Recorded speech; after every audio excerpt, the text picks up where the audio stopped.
Ra'iisul Wasaaraha Israa'iil Netanyahu oo cabasho iyo calaacal gudbinaya oo ummadda raba in uu fahansiiyo ama uu u sheego ama uu ka dhaadhacsiiyo in ay tahay Iiraan dad mujrimiin ah oo caruurta iyo dadka masaakiinta allaaya wuxuu leeyahay barta hadda aan taaganahay dad masaakiina lagu laayay dambi ma lahan soo Iiraan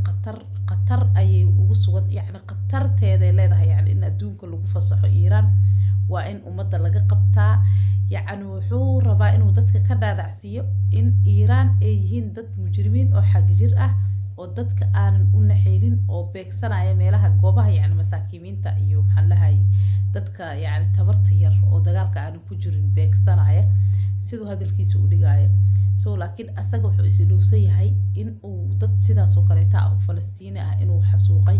oo dhulkoodii ka qaatay oo ilaa ay hadda waxaan ku dhahay hooy iyo meel ay harsadaan haysanin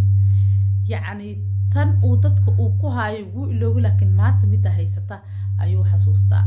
horta Iiraan waa wadan quwad leh awood leh oo weligeed laga cabsan jiray hubka adduunka ugu weyn ee haystaan Iiraan maantana hubkoodii markay adeegsadeen cawaadkoodii baxaya hadda wuxuu leeyahay wuxuu codsaday ra'iisul wasaaraha Israa'iil in heshiis lala galo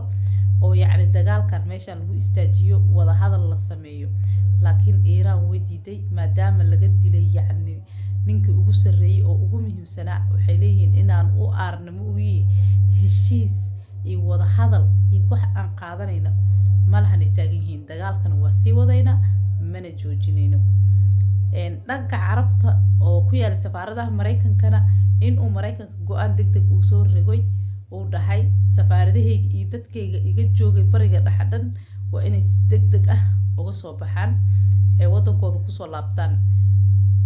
maadaama aan la cafinaynin oo xalay la gubay laba safaaradood oo Mareykanka uu leeyahay mid Sacuudi ku taalay iyo mid Kuwait ku taalay hawada lagu cunay hadda wuxuu leeyahay inta dhiman bariga dhaxo dhan waa in aan ka baxnaa dhanka safaaradaha waay dagaalka ilaa hadda meeshiisa kuma joogsanayo isha loo jeedanayo dagaalka wada heshiis diyaar uma ahan Iiraan ilaa iyo hadafka ay leedahay in ay gaarto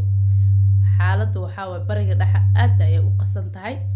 fiidiyowgan share gareeya meel dheer gaarsiiya insha Allah wararka xigana la socda